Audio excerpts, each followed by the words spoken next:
bonjour à tous. Bienvenue donc pour cette nouvelle édition d'Energy Meeting. Merci à Monsieur le Ministre donc, de nous avoir fait ce message ce matin. Directrice de la rédaction de Bâti Actu, je suis ravie de vous retrouver toujours aussi nombreux chaque édition d'Energy Meeting. Tout au long de la journée, vous pourrez retrouver différentes sessions de conférences, retours d'expérience et tables rondes. Nous ouvrons notre session justement avec une première table ronde importante intitulée « Plan de rénovation de l'État, comment accélérer les rénovations décarbonées ». L'urgence climatique et la crise énergétique que nous subissons nous poussent à accélérer les rénovations sur notre territoire. Notre secteur est l'un des plus consommateurs d'énergie et émetteurs de gaz à effet de serre. La hausse des coûts de l'énergie n'est plus supportable pour une majorité des Français. Donc les pouvoirs publics ont pris le sujet à bras-le-corps et l'accent est mis sur la rénovation énergétique des bâtiments, mise en place et hausse des aides, accompagnement, etc.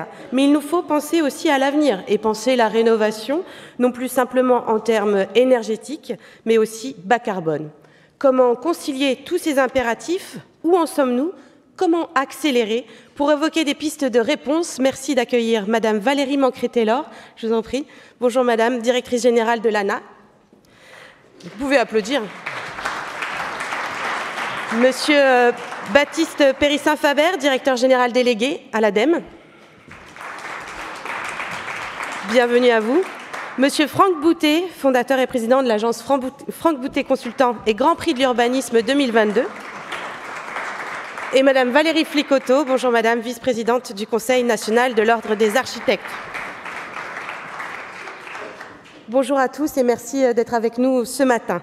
Face à la crise énergétique consécutive à la guerre en Ukraine et face à l'urgence climatique, nous le disions, les pouvoirs publics ont accéléré les actions vers la rénovation énergétique entre incitation, mise en place d'un service public dédié pour simplifier les parcours, hausse des aides et obligations également, avec dans la loi climat et résilience notamment la chasse aux passoires thermiques. Alors forcément, j'ai envie de me tourner vers vous, Madame Mancret-Taylor. Où en est-on aujourd'hui? Allons-nous assez vite? Est-ce que vous avez encore des défis à relever? Alors d'abord, je vous remercie d'avoir invité l'Agence nationale de l'habitat pour cette journée, et notamment pour cette conférence. Et je salue tous les participants de la conférence et ceux de la table ronde. Alors, où en est-on? Avant de répondre à où en est-on, je pense qu'il faut, en écho à ce que le ministre de la Transition écologique et de la cohésion des territoires précisait, c'est une politique publique complexe et c'est une politique publique qui s'inscrit dans le temps. Je crois qu'il faut vraiment partager que ce que l'on peut partager ce matin comme chiffres, en fait, ce sont des chiffres qui ont maintenant 3 ans et qui, évidemment, sont des chiffres qui doivent s'inscrire dans la durée. Et les bons signaux que nous avons, c'est que la population, de manière générale, puisque l'ANA, pour ceux d'entre vous qui ne connaîtraient pas, c'est une agence qui verse des subventions donc aux propriétaires pour leur permettre d'améliorer leur logement et donc de faire de la rénovation énergétique. Donc nous, ce que l'on constate, c'est que depuis la mise en place de MaPrimeRénov' en 2020, en fait, on est sur des courbes haussières en permanence sur plusieurs champs et donc un maximum de ménages, de plus en plus de ménages, en fait, s'inscrivent dans ce parcours. Donc ça, c'est vraiment le premier point. Après, je peux égrener des chiffres si vous le souhaitez, mais en tout cas, voilà, on est dans cette dynamique qu'on appelle aussi une prise de conscience. Je pense que c'est important de le partager aussi. Les Français, les ménages français, toutes catégories confondues, c'est-à-dire les plus modestes, mais aussi les plus aisés, s'inscrivent désormais dans des dynamiques donc, de parcours de travaux. Ils s'inscrivent dans ces dynamiques de parcours de travaux à la fois en maison individuelle et en copropriété. Je crois que c'est très important. Alors évidemment, c'est pas du tout les mêmes dynamiques. Je pense qu'un certain nombre d'entre vous dans cette salle sont des spécialistes des sujets de l'habitat collectif. C'est beaucoup plus difficile évidemment d'embarquer un collectif de copropriétaires dans une copropriété pour pouvoir lui faire prendre une décision unanime pour réaliser des travaux avec un coût associé important. Mais pour autant, les courbes là aussi sont haussières, elles doublent chaque année. Donc c'est quand même intéressant à examiner. Et puis enfin, dernier élément, ce dont on est convaincu aujourd'hui, c'est exactement ce que le ministre posait tout à l'heure, c'est-à-dire qu'on a besoin à la fois d'être sur de l'efficacité au regard de notre sobriété, c'est-à-dire émettre le moins possible de gaz à effet de serre, et par ailleurs, on a besoin d'améliorer le logement, c'est-à-dire d'aller dans des parcours de performance également, permettant aux ménages effectivement d'améliorer leur logement, de mettre à niveau un logement par rapport aux enjeux du XXIe siècle. Il ne faut pas opposer les deux démarches.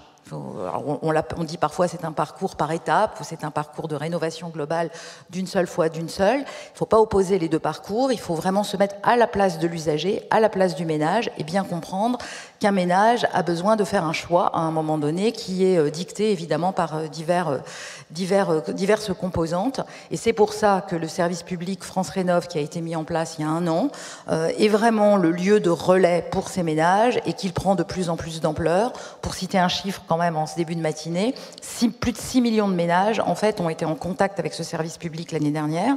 Et donc ça veut dire qu'ils se renseignent, qu'ils rentrent effectivement dans des dynamiques de renseignement pour ensuite s'engager dans des dynamiques de réalisation de travaux. Et enfin, dernier élément pour bien poser les éléments de l'équation, s'inscrire dans un parcours de travaux, c'est pas une décision simple. Ensuite, le parcours de travaux, c'est pas un parcours simple non plus. Donc, il est très très important d'avoir ce conseil, cette information et cet accompagnement des ménages. D'où l'intérêt de la mise en place aussi de l'accompagnateur Rénov'. Exactement, et c'est là où je voulais atterrir. Donc, effectivement, la mise en place de l'accompagnateur Rénov' obligatoire depuis le 1er janvier, pris en charge par l'ensemble des opérateurs qui le font déjà depuis un certain nombre d'années et ouvert à 2 nouveaux opérateurs qui vont pouvoir demander leur agrément à compter du printemps prochain pour une mise en place définitive à l'automne 2023 et donc pour qu'on monte en puissance sur ces sujets et qu'on ait suffisamment en fait au fond d'accompagnateurs, donc d'assistants à maître d'ouvrage, voire de maître d'œuvre dans certaines situations, voire les deux dans d'autres situations encore pour pouvoir vraiment accompagner les ménages. Enfin, je crois que si j'avais un seul message à passer ce matin, c'est la dynamique est là, mais on a besoin d'accompagner les ménages et on a besoin de faire en sorte que les ménages aillent se renseigner pour être réellement sécurisés en fait dans un parcours de travaux.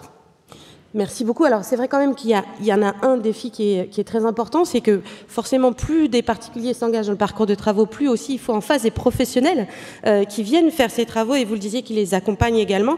Monsieur Périssin-Faber, donc à l'ADEME justement vous vous occupez notamment de ces professionnels. Il faut accélérer, le marché est devant nous, on le dit, mais la marche est encore haute entre incitation, obligation et surtout pour y arriver, je vous le disais, il faut en face des professionnels formés, compétents.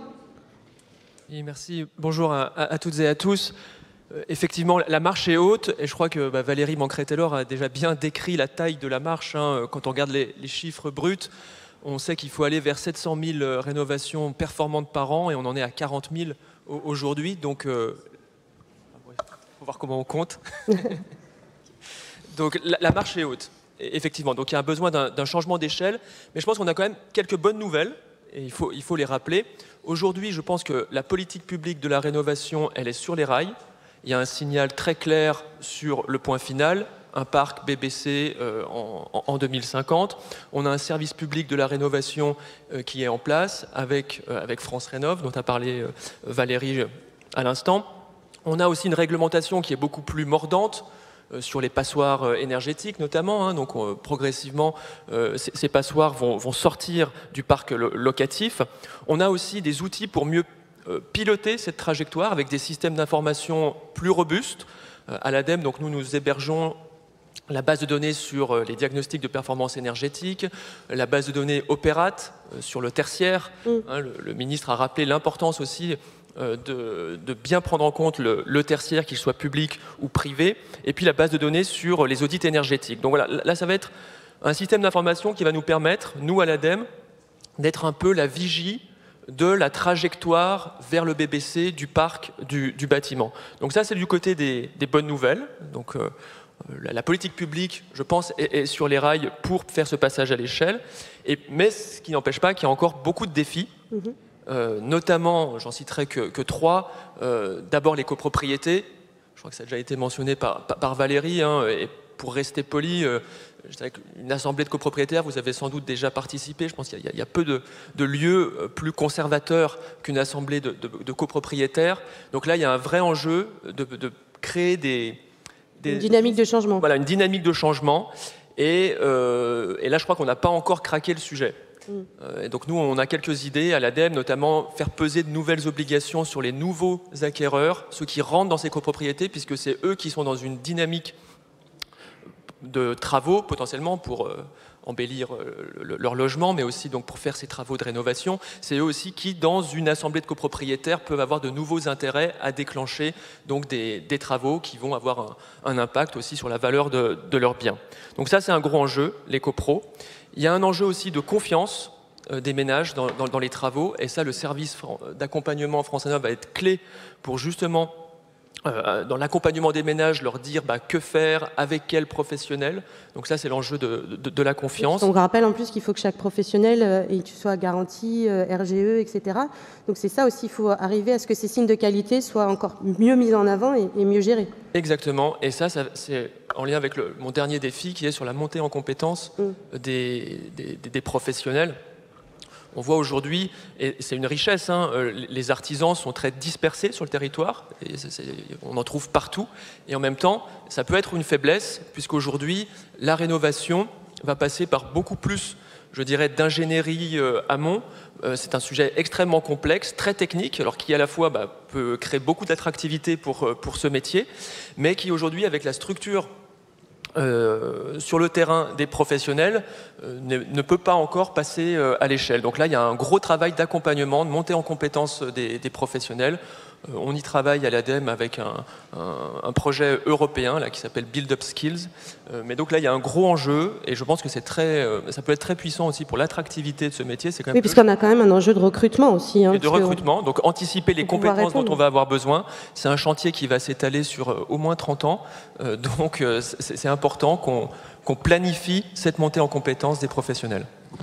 Merci beaucoup, Monsieur Boutet. Alors aujourd'hui, chez les architectes, vous observez ce basculement d'une politique jusqu'alors marquée par la course au neuf et aujourd'hui une politique axée vers la rénovation, avec tous les enjeux qu'elle comprend.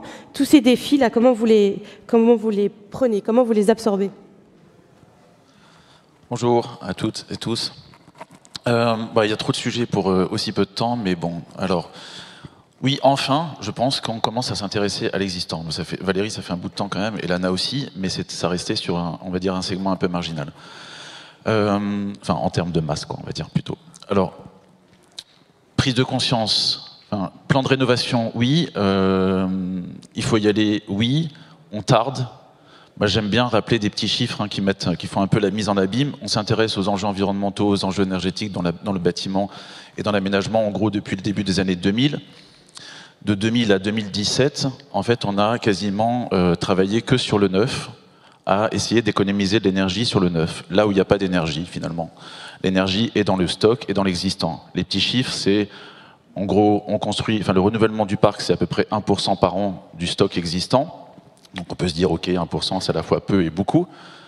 Sauf que si on raisonne en termes d'efficacité énergétique, chaque mètre carré du neuf, au sens réglementaire du terme, c'est à peu près une empreinte future de 50 kWh par mètre carré. Dans les bâtiments existants, on est plutôt à 250 à 500. Donc en fait, le fameux 1% de renouvellement du stock, en termes d'intensité énergétique des mètres carrés apportés, il pèse finalement 1/10 à 1/5, de 500 par rapport à 50 ou 250 par rapport à 50, 1/10 à 1/5 de 1%. Ça veut dire que dans le neuf, le gisement énergétique, en gros, ça représente 0,1 à 0,2% du problème. Et pendant les 15 premières années où on s'est intéressé aux enjeux énergétiques et environnementaux dans la construction, on a donc misé 99,9% des moyens sur 0,1% du problème. C'est tout ce qu'il ne faut pas faire en environnement. En environnement, il faut savoir où sont les masses, où sont les gisements, et ensuite mettre les moyens là où il y a des gisements et gagner sur ces gros gisements plutôt que d'aller faire de la suroptimisation d'un gisement marginal. Donc, du coup, enfin, on s'intéresse au vrai sujet, aller gagner de l'énergie blanche dans le stock. Après, sur le stock, donc les bâtiments existants, puisque là on parle d'accélérer les rénovations décarbonées, sur le stock, l'énergie grise, si on prend les deux valeurs de l'énergie, dans le neuf, il n'y a pas beaucoup d'énergie blanche, donc l'énergie d'usage de demain, parce qu'il y a une réglementation qui nous permet de construire bien. Par contre, il y a un véritable enjeu d'énergie grise, donc d'énergie matière. C'est tous les moyens qu'on va concentrer en un instant très court au moment de la construction. Donc dans le neuf, l'enjeu, c'est l'énergie grise et pas l'énergie blanche. Dans l'existant, l'enjeu, c'est plus l'énergie grise, puisque l'énergie grise est amortie. Le bâtiment a 50 ans, 100 ans, etc. Donc en fait, il n'y a plus d'enjeu d'énergie grise, il n'y a que de l'enjeu d'énergie blanche, c'est-à-dire en gros l'énergie d'usage. Donc si on veut faire de la rénovation décarbonée, C'est pas la peine d'aller agir sur l'énergie grise dans l'existant, c'est amorti. Il faut donc agir sur l'énergie blanche. La vraie question, c'est comment on fait, puisque il faut se rappeler, hein, pour arriver à la neutralité carbone en 2050, il faut diviser par 2 les émissions en 2030. Bon, il reste 7 ans pour diviser par 2 les émissions. Ça veut dire qu'en gros, on peut jouer sur le seul gisement de l'énergie blanche, donc déconsommer en énergie, mais attention, parce que la réhabilitation, souvent, ça demande de l'énergie grise. Donc il faut toucher le moins possible à l'existant, c'est-à-dire le moins consommer de matière, déconstruire, etc.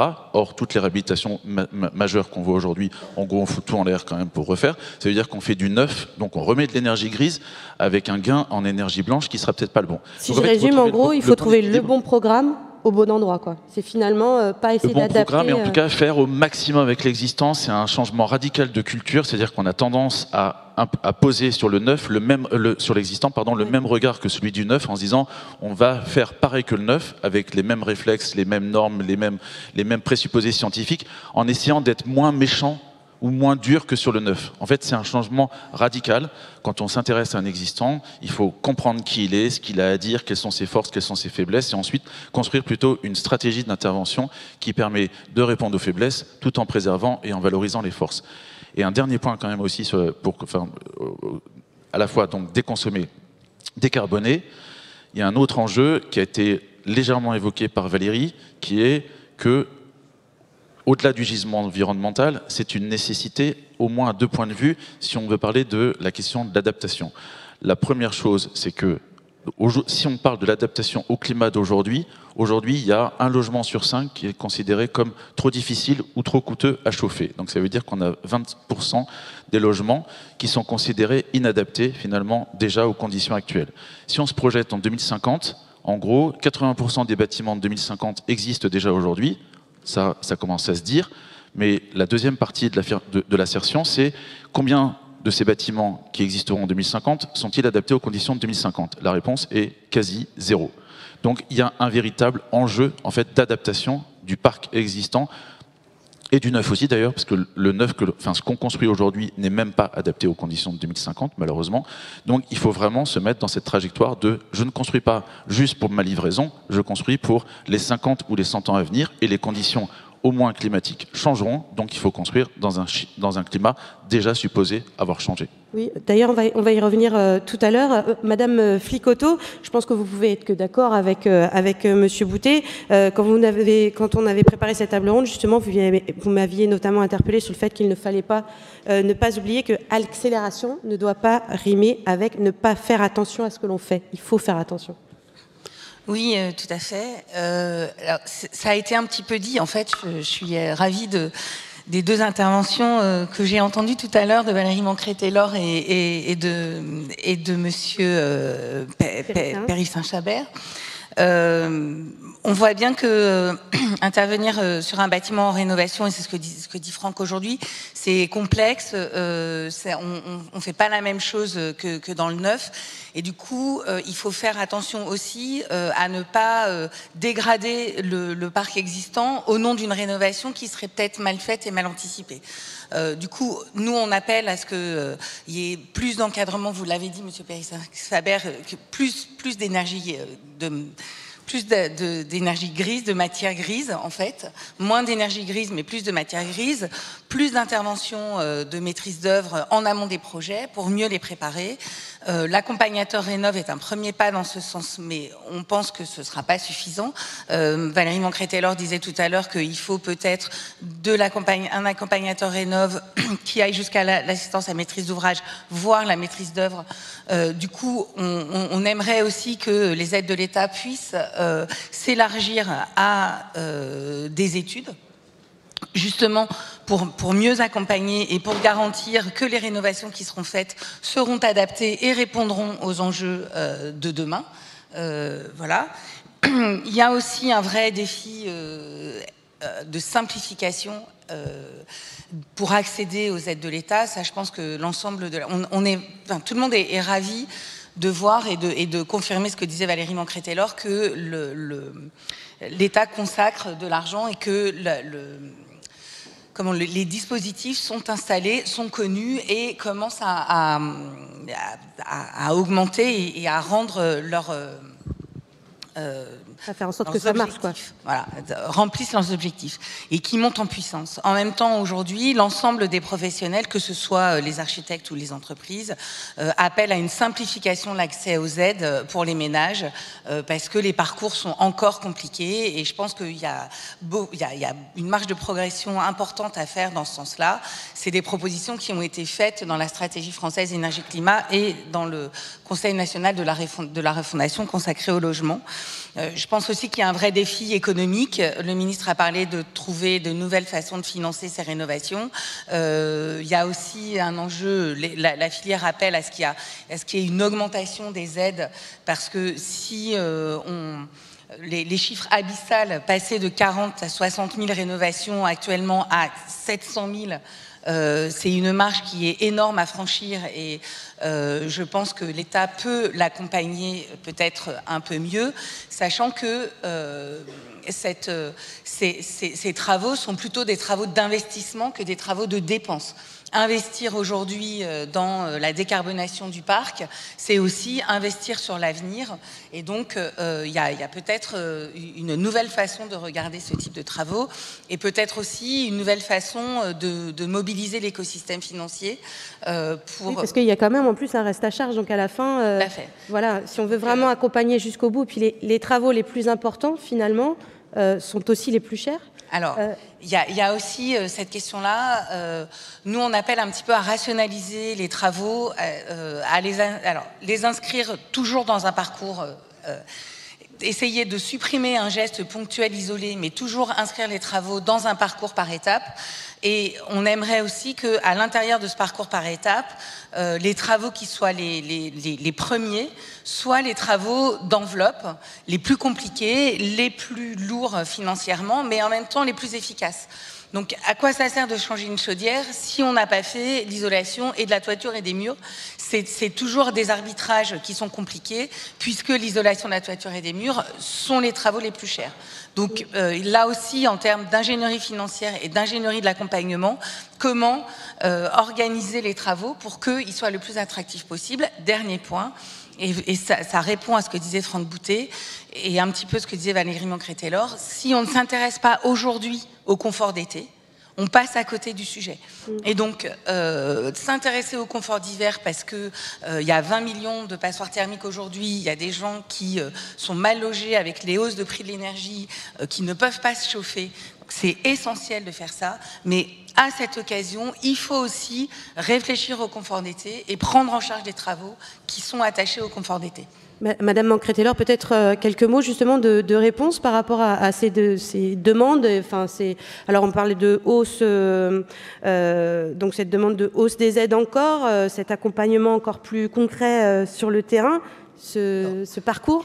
Plusieurs choses. Moi, je vais repartir du parcours du ménage, en fait, parce que c'est à partir de l'usager. Parce que ce qui est important, et je pense que tout le monde l'a bien en tête, c'est que on peut dire beaucoup de yaka, faucon, voilà, mais au fond, il y a beaucoup d'obligations et il y a beaucoup de changements en fait à opérer. Alors le ménage, il a besoin d'un conseil. Il a besoin d'un conseil. Pourquoi? Valérie le dit très bien. Pour comprendre, pour avoir un diagnostic en fait de son logement, comprendre de quoi souffre son logement pour pouvoir être mis à niveau. Ensuite, de comprendre quel type de travaux il doit réaliser, avec quel type d'entreprise et évidemment de quel type d'aide publique il peut bénéficier pour pouvoir réaliser ces travaux. Donc la question de l'aide publique, en fait, au fond, n'est qu'un des sujets par rapport à l'ensemble de son parcours. Et dans ce parcours, il y a un sujet effectivement accompagnement, donc ingénierie, qualité de l'ingénierie. Moi, je loue le travail qui est fait par le Conseil national de l'ordre pour mobiliser une profession sur ces métiers, profession qui était quand même assez peu mobilisée jusqu'à présent. Donc vraiment, c'est vraiment une évolution. Je pense que dans les professionnels, on a aussi les syndics. On parlait beaucoup des copropriétés.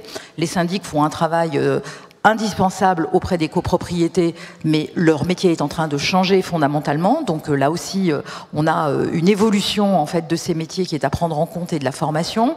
On a les entreprises qui doivent apprendre à travailler en corps d'État complexe et agrégé. Plombier chauffagiste n'est pas maçon, et le maçon n'est pas plombier chauffagiste.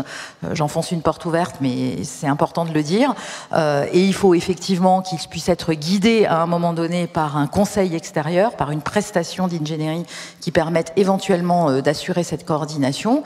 Et puis, évidemment, il y a l'accès aux aides publiques. Alors, les aides publiques sont complexes, bien sûr. Il en existe de diverses sortes. Il y a MaPrimeRénov', cité par le ministre. Il y a les certificats d'économie d'énergie. Il y a les aides des collectivités locales. On est dans une démarche depuis plus de 3 ans maintenant pour faire converger l'ensemble de ces aides et qu'au moins ils répondent aux mêmes critères, ce qui n'était pas le cas il y a encore 3 ans. On a fait évoluer encore les aides à la hausse depuis le 1er janvier dernier pour évidemment que les aides les plus efficaces au plan environnemental soient plus importantes. Mais pour autant, on a encore une marge de progression et chaque année, en fait, finalement, ces aides évoluent. Alors du coup, quand les aides évoluent, on reproche au pouvoir public de faire évoluer les aides en disant la réglementation n'est pas stable, mais en même temps, elle se nourrit aussi de ce que le terrain nous fait remonter en nous disant attention, vos niveaux d'aide ne sont pas suffisants, donc on les fait évoluer. Enfin, je pense qu'il faut comprendre la complexité à la fois institutionnelle dans laquelle on est et surtout la complexité dans laquelle est l'usager, et bien se mettre à la place de cet usager et se dire que pour pouvoir lui permettre de réaliser ses travaux, parce que c'est sur lui que ça repose, c'est lui qui prend sa responsabilité, c'est lui qui va payer in fine, y compris avec des aides publiques. Il faut absolument avoir des professionnels très aguerris et avec lesquels ils se sentent en parfaite confiance. Oui, et puis en plus, il faut également penser, vous l'aviez évoqué, ce côté confort d'été, aller encore plus loin et anticiper aussi, s'adapter au changement climatique à venir. Hein, c'est un point que vous souleviez, Monsieur Boutet. Monsieur Périssin-Faber également, c'est quelque chose sur lequel vous travaillez et puis aussi accompagner plus largement les collectivités aussi à s'engager sur ce chemin-là. Oui, effectivement, là on a beaucoup parlé de rénovation énergétique, mais il faut sans doute qu'on aille au-delà et parler de rénovation environnementale ou rénovation durable des bâtiments. Je citerai au moins 2 angles. On a commencé à parler d'adaptation. Et effectivement, le confort d'été devient un sujet majeur et c'était un peu un impensé jusqu'à présent des politiques publiques.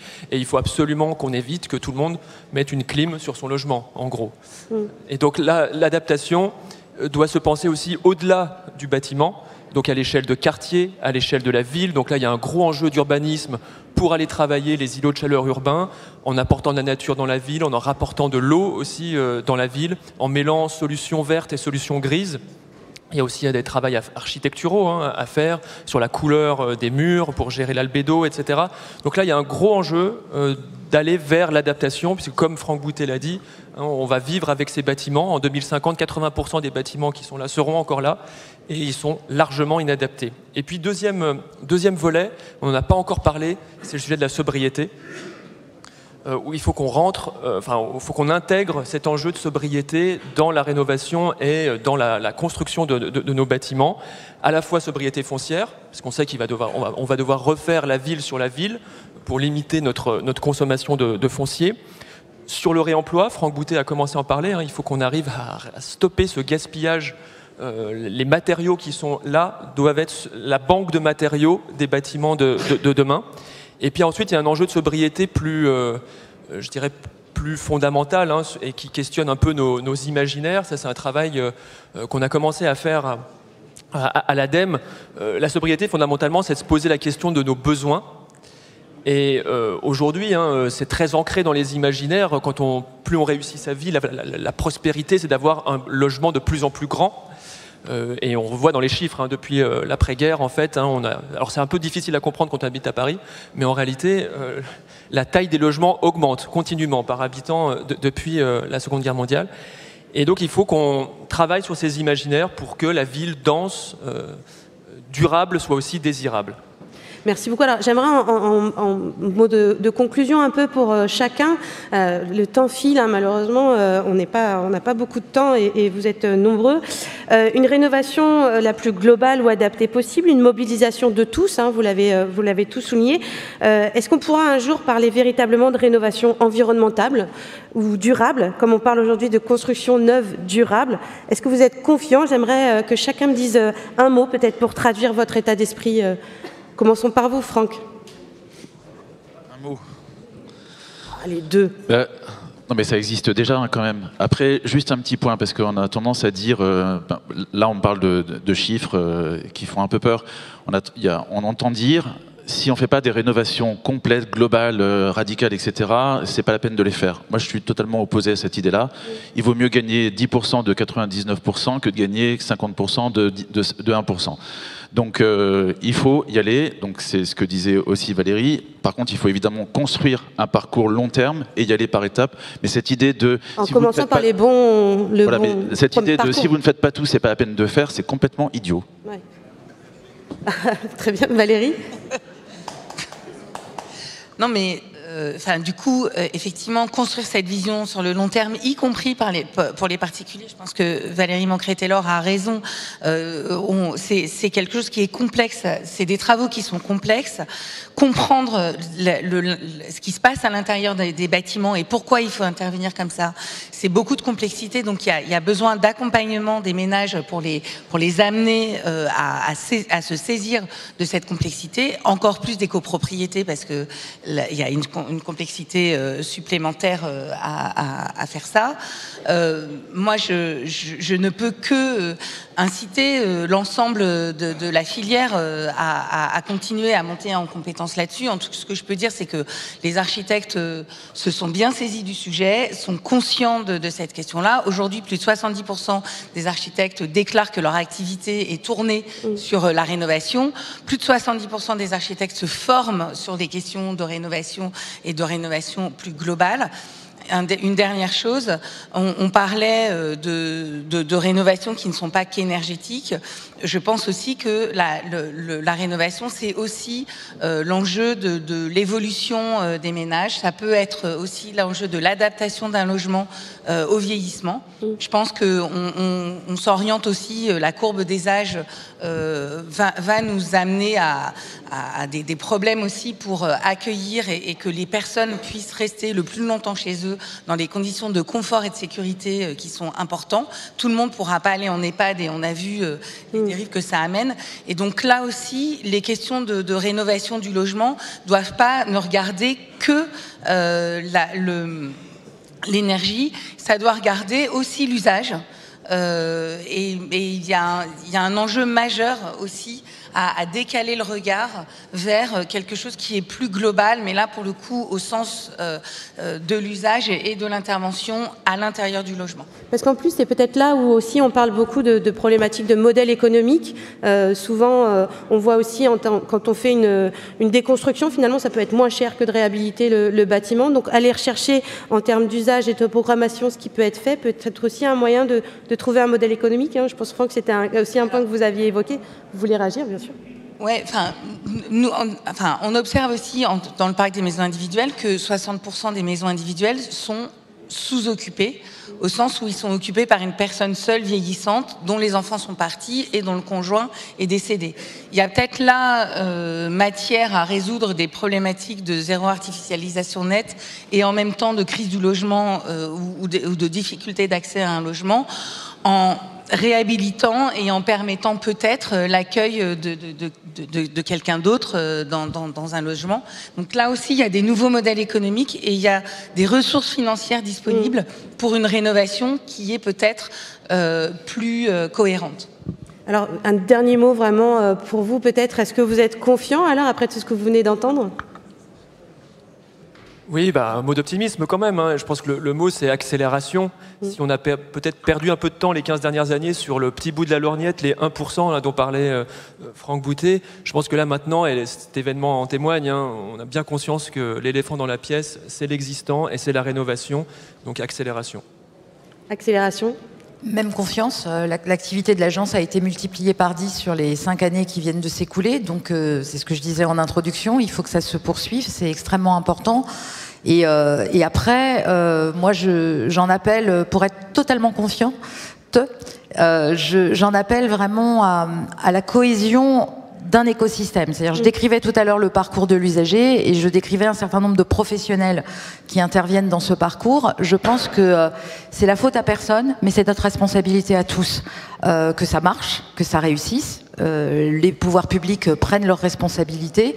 Et je pense que l'ensemble des professionnels qui interviennent dans cette chaîne pour pouvoir permettre à 20 millions de ménages, 20 millions de ménages, dont 5 millions vivent dans des passoires thermiques, effectivement, c'est notre responsabilité à tous. Et donc je loue effectivement un événement comme celui-là et pour permettre à tous de prendre ce niveau de responsabilité qui nous engage pour un certain nombre d'années sur un marché économique non négligeable. Collectif, je retiens ce mot. Alors vraiment, allez-y, ouais, 10 secondes. Débordé, c'est horrible. Quand on dit un mot, bon. Non, il y a un point, je voudrais dire aussi par rapport à ce qu'a dit Baptiste tout à l'heure sur le fait que finalement, bon, en prenant l'exemple des syndicats de copro, globalement, en fait, on a du mal à aller vers l'atténuation. Décarboner, c'est un peu abstrait, parce que comme, en plus, décarboner, on ne le fait pas pour soi, on le fait pour les autres. En fait, c'est une question d'altruisme, donc il faudra un jour qu'on soit vraiment altruiste pour arriver à décarboner. Par contre, on peut aller plus vite sur l'adaptation, parce que l'adaptation, c'est l'identification d'un risque, d'un aléa, de quelque chose qui nous met en défaut, par exemple la canicule. Et comment on fait en fait pour engager, pour répondre à ce défaut ou à ce risque. Et en fait, avec ça, je pense qu'on peut plus facilement entraîner les citoyens que de dire il faut globalement diviser par 2 les émissions carbone, parce qu'en fait, on attend toujours que ce soit le niveau supérieur qui prenne la décision. On voit bien chaque pays attend que ça se règle au niveau de la COP, sauf que à la COP, on règle rien. Donc du coup, il y a quand même ce sujet que atténuation, c'est certainement beaucoup plus engageant. Et comme il faut que tout le monde soit engagé, pas que les syndicats de copro, mais globalement la société, les citoyens, sur les stratégies d'adaptation, je pense qu'on peut le faire plus efficacement. Merci beaucoup, vous avez été parfait, on est pile dans les temps. Je pense que vous pouvez les applaudir.